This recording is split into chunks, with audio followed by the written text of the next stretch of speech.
Hello friends, today we are going to do a project. The question is, you are a member of an NGO. Recently you went to an earthquake struck area with your team to help the victims. You were horrified to see the destruction and the condition of the victims. Write feelings in the form of diary entry.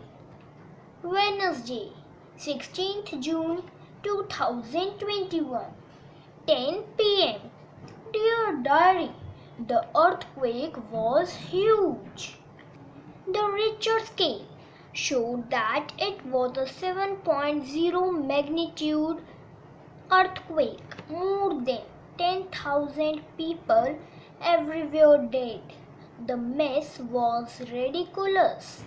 I was scared and confused. Mixed feelings ran through my body.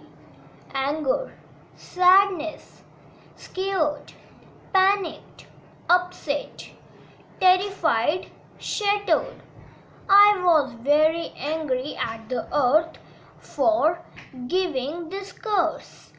Our job is to pack food and go to different centers and distribute the packs among victims.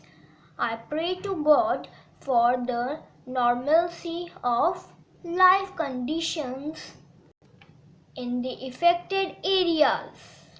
ABC. Thank you friends. Friends, subscribe my channel to get the notification of another video.